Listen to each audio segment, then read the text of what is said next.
So today's big confirmation hearing on the Hill, Secretary of State nominee Rex Tillerson. And while much of today's conversations with him have been centered around matters of diplomacy, the conversation did turn to climate change at one point, brought on by Democratic Senator Ed Markey.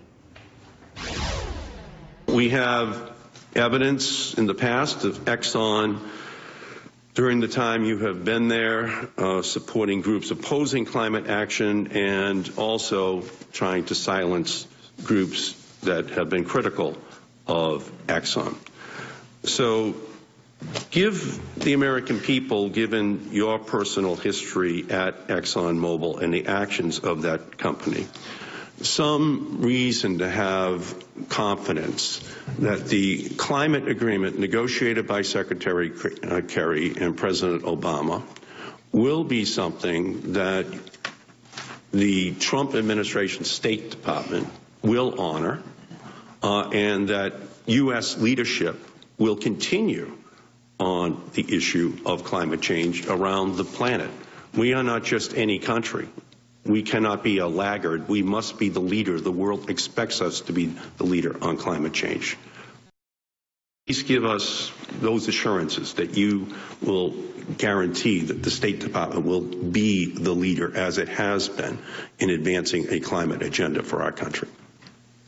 Well, if confirmed, Senator, I'm sure that there will be opportunity, and I know the President-elect will want the opportunity to do a fulsome review of our policies around engagement on climate issues through global accords, global agreements. And as I indicated, I feel free to express my views to him around those.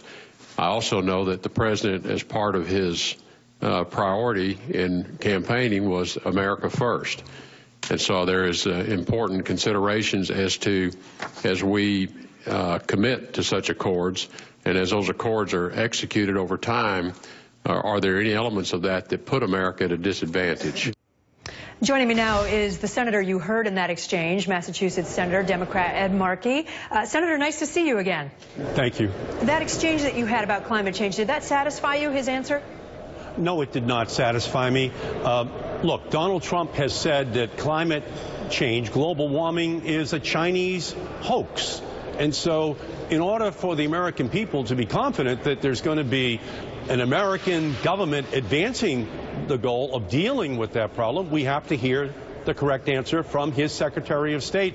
What the Secretary of State said today, the nominee, is that he is going to do this in conjunction with a conversation with Donald Trump. Well, that means that the administration is going to believe that this is a hoax. And the problem here is that ExxonMobil, the company for whom Rex Tillerson has worked, has actually funded groups which are climate deniers to spread this sense that climate is not a real issue that has to be dealt with in an urgent fashion. But it's my understanding that Tillerson himself, as a person, has had a different point of view than perhaps the company did in past.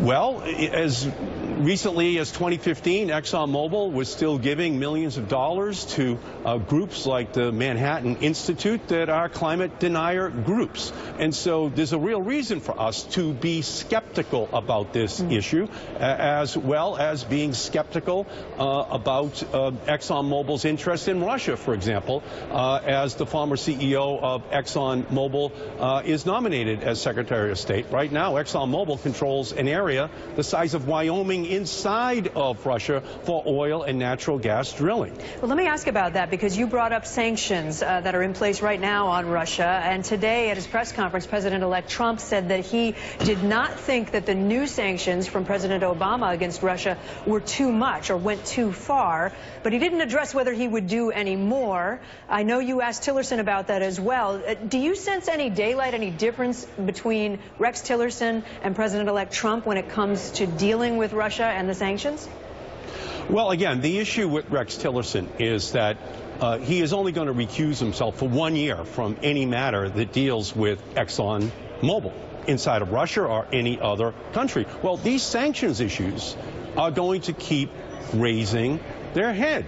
And so we now have revelations that even Donald Trump has accepted that the Russians were hacking into the American election. So then that calls for additional sanctions that could hurt the bottom line of ExxonMobil. And so we have to basically get a very clear answer from Rex Tillerson whether or not he would support additional tougher sanctions. And today he would not give a yes to the question which I asked him.